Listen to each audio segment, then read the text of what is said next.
Bom, pessoal, sejam todos muito bem-vindos aí para mais uma aula nossa aqui de Finanças Públicas, né?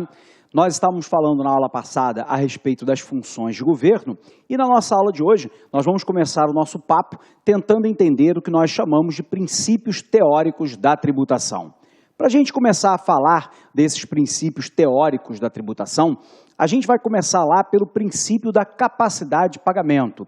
Depois nós vamos falar do princípio do benefício e, finalmente, sobre o critério da progressividade. Tudo bem? Então vamos puxar uma tela em branco aqui para a gente começar o nosso papo do dia de hoje, né? Então, puxando aqui a nossa tela em branco, né? Nós temos aí, né, o que nós chamamos de princípios da tributação. E nós queremos agora entender, né, três grandes princípios, né? O primeiro lá, o nosso princípio do benefício. O segundo, né, que é o princípio da capacidade. E o terceiro, que é o da progressividade. Bom, então, de novo, né, nós estamos falando aí a respeito, né, de princípios de tributação. Quando nós falamos a respeito de princípios, nós estamos falando, né, daquilo que norteia a ação da tributação, ou seja, aquilo que é esperado, num certo sentido, da tributação. E nesse sentido, né, se espera da tributação que, na medida do possível, essa tributação seja o mais equitativa possível. E o que significa esse equitativa? Que o ônus tributário seja, na medida do possível, o mais bem distribuída entre o conjunto de contribuintes da sociedade. Ou seja, que cada agente econômico, abre aspas, sofra uma perda de bem-estar econômico provocado pelo pagamento da tributação, que seja, na medida do possível, o mais equitativo entre as mais diversas classes de renda, de patrimônio e de consumo. Ora, sendo assim, nós precisamos analisar um primeiro princípio tributário, que é o princípio do benefício. O princípio do benefício vai advogar que um determinado agente econômico deve pagar o tributo correspondente ao benefício que ele obteve da intervenção de uma atividade pública qualquer que tenha redundado em valorização imobiliária. Então, imaginemos uma hipótese que o governo faça uma intervenção num determinado bairro qualquer, melhorando, por exemplo, a pavimentação urbana, as calçadas e criando um estacionamento público. Quando ele cria um estacionamento público, né, óbvio que ele melhorou as condições de acessibilidade e parada, né, dos vários tipos de agentes econômicos naquela localidade, não somente, né, para a moradia, mas também e, sobretudo, para as atividades comerciais e industriais. O resultado é que aquelas obras realizadas naquela localidade redundaram em valorização imobiliária de vários imóveis no entorno daquela obra pública.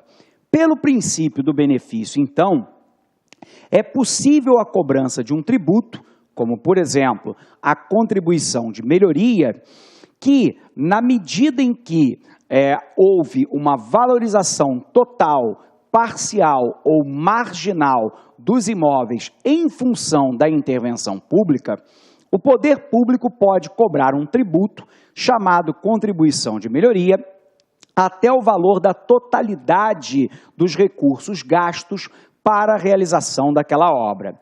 Então, quando nós analisamos o primeiro princípio, que é o princípio do benefício, nós estamos falando sempre que esse princípio parte do pressuposto de que o agente econômico deve contribuir com o ônus tributário na medida em que houve algum tipo de benefício recebido por parte do ente governamental.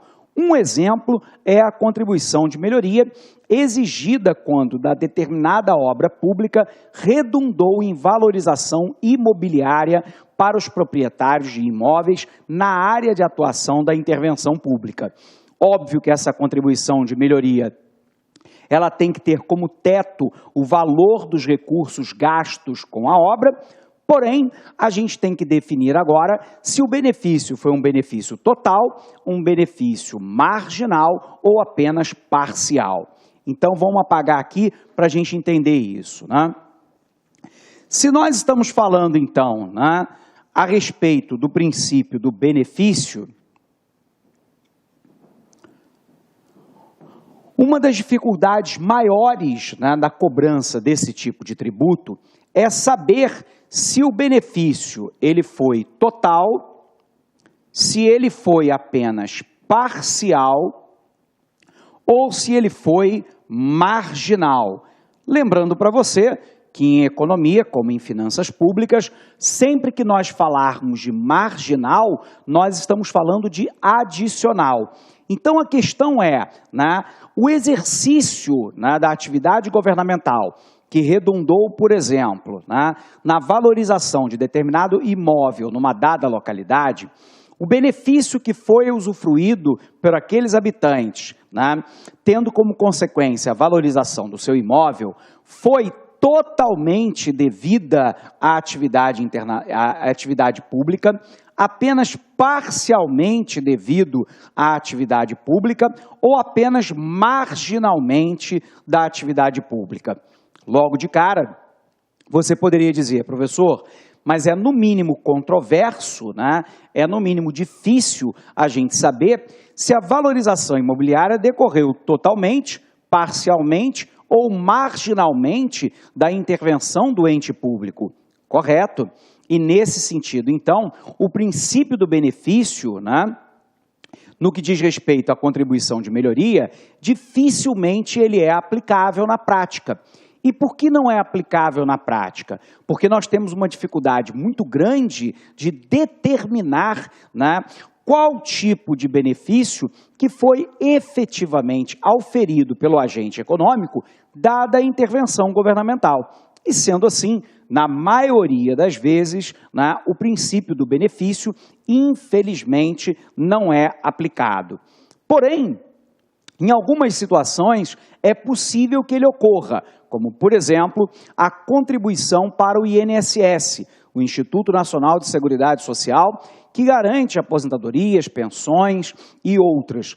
Ocorre que, neste caso, o benefício, né, será auferido pelo indivíduo. E, óbvio, o benefício a ser auferido por ele deverá ser pago na forma de tributo pelo mesmo cidadão. Nesse caso, a aferição fica mais fácil.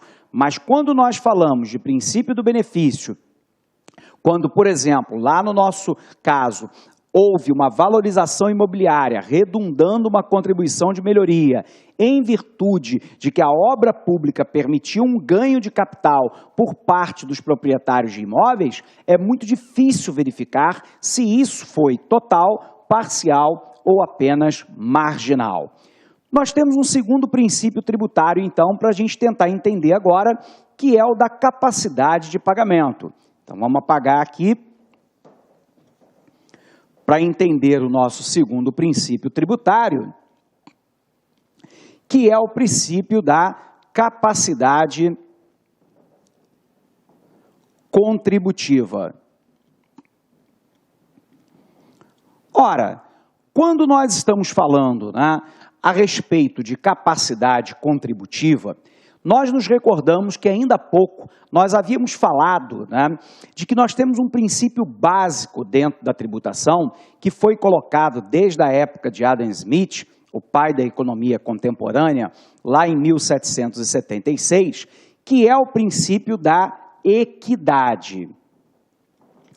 E quando nós pensamos na equidade, nós vamos pensar na equidade sobre dois horizontes. Primeiro, na equidade horizontal e na equidade vertical. O que significa dizer a nossa equidade horizontal? Significa dizer, né, que pessoas que tenham a mesma renda, patrimônio, né, ou consumo, paguem a mesma tributação. Por um outro lado, pessoas que tenham renda, né, mais elevada, ou patrimônio ou consumo, pague um tributo maior. Nesse sentido, a gente tem que pensar lá na equidade de duas formas, né? Primeiro, na equidade horizontal. Então, imaginemos aqui 3 faixas de renda, para podermos compreender essa questão. E aí, nós estamos falando aqui da equidade vertical e da equidade horizontal. Quando nós falamos da equidade horizontal, pessoas que tenham a mesma renda têm que pagar o mesmo tributo.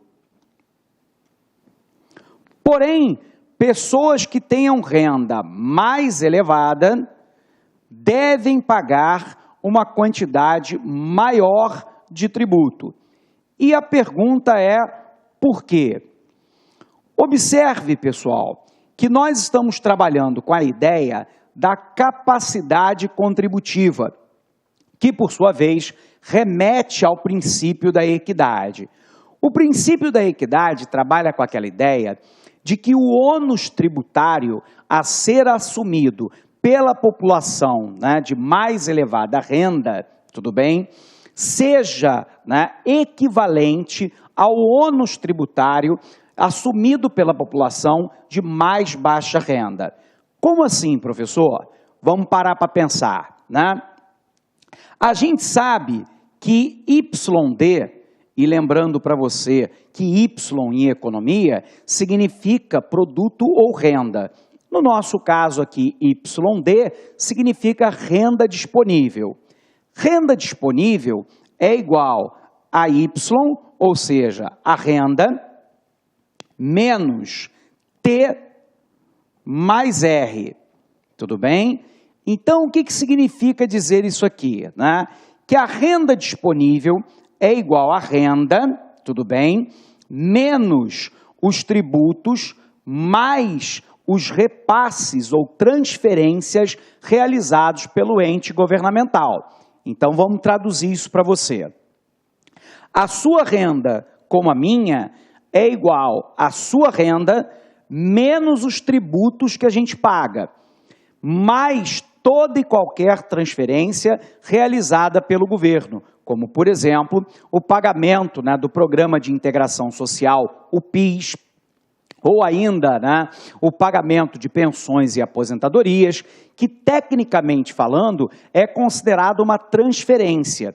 E a pergunta é, transferência de quem para quem? Será sempre uma transferência do governo para um agente econômico qualquer, que pode ser, nesse caso, né, a pessoa física, a família. Então, nesse caso, a transferência pode assumir a função, por exemplo, né, de um Bolsa Família, de um Programa de Integração Social, o PIS, do pagamento de uma aposentadoria, pensão, auxílio-doença ou coisa que o valha, o que significa dizer que o governo está realizando, né, uma transferência. Via de regra, para a grande maioria das pessoas, a tributação ela é maior do que a transferência. O que significa, então, dizer que todas as vezes, né, que eu aumento a tributação, eu diminuo a renda disponível do cidadão. Então, observe que quando eu tenho lá uma determinada tributação, a renda disponível diminui. Se dada a tributação, a renda disponível diminui, significa dizer que eu estou tirando o bem-estar, né, daquele agente econômico, porque o agente econômico não tem mais a discricionariedade para gastar a sua renda como ele bem entender, já que a renda disponível é igual à renda menos a tributação, né? E considerando que, via de regra, a tributação é maior do que a transferência, todas as vezes que eu tenho uma tributação, eu tenho menos renda disponível para que eu possa alocar, por exemplo, enquanto cidadão, em consumo ou poupança. Então, o princípio da equidade, ele vai dizer o seguinte, que os estratos, né, de renda ou patrimônio ou consumo mais elevados devam ser tributados, tudo bem, de maneira mais acentuada, de forma que a perda de bem-estar provocada pela tributação, né, para as camadas de renda maior seja equivalente, na medida do possível, seja, né, equânime em relação à população de mais baixa renda, que paga nominalmente um tributo menor, porém cujo peso, né, no orçamento familiar tem lá uma significância muito elevada. Para você comparar isso, basta você pensar no imposto de renda, né? O imposto de renda é o tipo do tributo que analisa a capacidade contributiva. Então, até uma determinada faixa de renda, o cidadão está isento. A partir de determinada faixa de renda, o imposto, né, tende a se elevar, portanto, verticalmente, à medida em que a renda, o patrimônio do indivíduo, do agente econômico, se eleva. E a pergunta é, por quê? Para que a perda de satisfação provocada pelo Instituto da Tributação para a população de renda mais elevada seja o equivalente à perda de satisfação provocada pelo Instituto da Tributação para a população de mais baixa renda. E, portanto, nós estamos trabalhando o tempo inteiro com aquele conceito da equidade horizontal e da equidade vertical. Ou seja, pessoas de mesma renda, patrimônio e consumo pagam a mesma fatia de tributo. Pessoas com renda, consumo e patrimônio mais elevado pagam um valor de tributo mais elevado. Tudo bem? Bom, se nós compreendemos isso aqui, então, nós podemos fazer uma revisão lá no nosso material. Então, vamos apagar aqui para a gente poder ir para lá.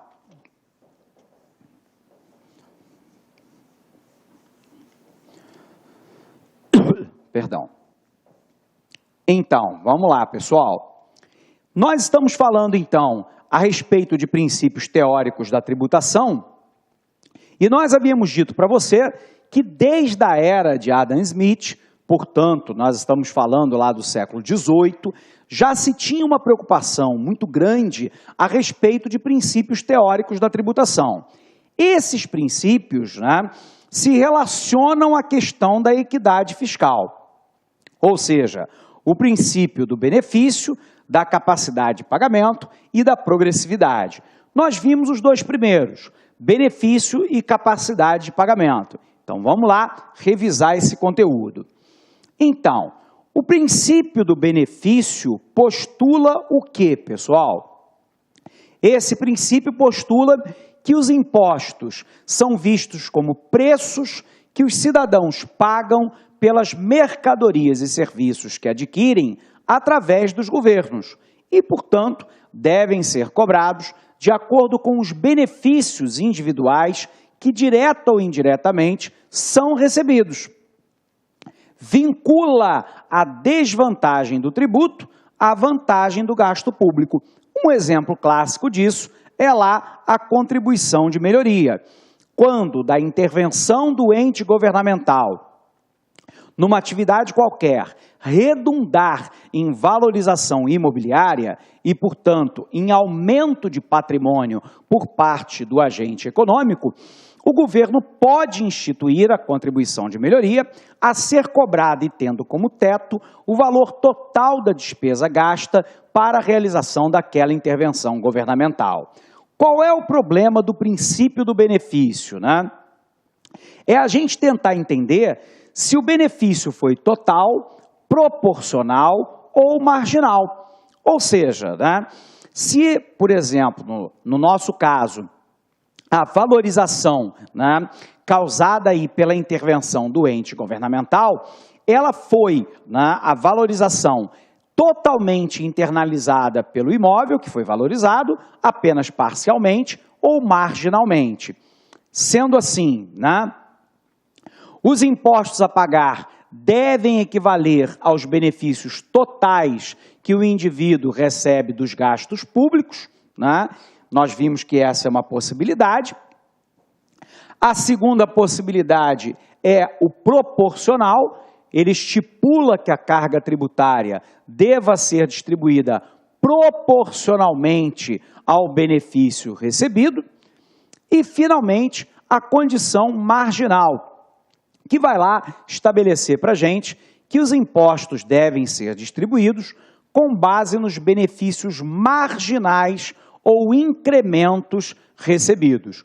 Como nós havíamos discutido ainda há pouco, o problema, né, do princípio do benefício, né, é que ele não leva em consideração a capacidade contributiva do agente econômico. Por um outro lado, ele internaliza a ideia de que a intervenção governamental redundou num benefício qualquer e que, portanto, o agente econômico deve pagar na medida em que internalizou esse tipo de benefício.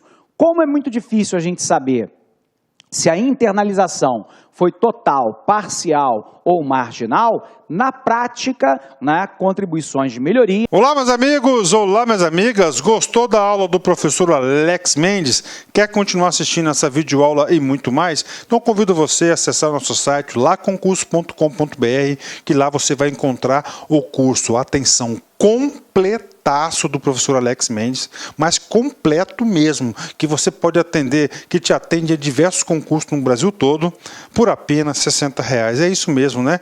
R$1 por dia, tá certo? 60 dias de acesso, você vai ter direito aí a este super curso do professor Alex Mendes. Venha estudar conosco, você não vai se arrepender, porque aqui você tem o melhor custo-benefício da internet. Forte abraço, tchau, tchau.